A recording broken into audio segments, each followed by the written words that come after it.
Zombies turned out to be mostly harmless, especially after their teeth fall out. With a broom, you shoo off a zombie that wandered into your backyard, only to immediately feel another zombie gumming at your ankle. You sigh.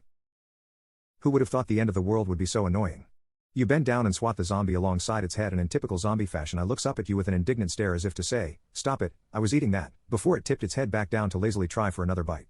Using your broom you push the head away while the legless zombie tried to eat the broom. You used to put them out of their misery, but after a while, it just got to be too much work. First you have to shoot them in the head. If it doesn't stop them, you have to shoot them again. Then the sound draws more near and you have to shoot them in the head. Then, once all of the zombies in the area are fully unalived, you have to clean up all of the bodies. If you let them rot where they fall, the flies get out of hand, so you have to bury or burn them. That costs time and resources that, frankly, you just don't want to bother with. To make matters even more aggravating, after all of that, you have to make or find more bullets. Even using your machete just got to be an extra exhausting step. It's just a pain, and it's easier to let them wander around until they finally get stuck on something or walk off a cliff. You step back into the house and grab a lure spike. It's not much, just a cheap bamboo skewer with a bit of meat tied to the end. You jam it into the scalp of the crawler so the meat hangs in front of his eyes, and he takes off after it like a donkey after a carrot in an old cartoon. Should have him crawled out of here before nightfall. After a quick look around, you realize the lawn is getting a bit tall or he wouldn't have gotten close, so you're gonna have to mow soon. Just another thing to add to your list.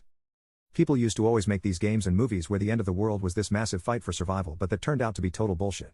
Reality had us living alone or in small communities running little farms and workshops. People still turn into zombies, and they can do some serious damage in the first few days, so the groups don't get very large, but even as spread out as we were, there's still a sense of community. It was lonely for a while, but eventually we got internet and streaming back up, so now we have movies and we can communicate.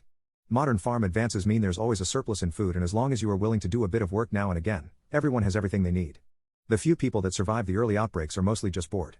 Life is more Little House on the Prairie than Left 4 Dead. It's not a bad life though, you think to yourself as you head back inside. You spend most of your days baking bread for your local community, and in return, you get anything you need. It was your dream job back before everything went to hell, and now it keeps you busy while filling the air with a smell that can make you forget the stench of rotting corpses. Everything good? Your wife asks, walking out from the bakery attached to the house. She was covered in flour and her hands had sticky biscuit dough up to her elbows, but she was still the most beautiful person you knew, both body and soul. You had met her about a year after the world ended, and it had been almost 5 years since then. Everything's good, honey.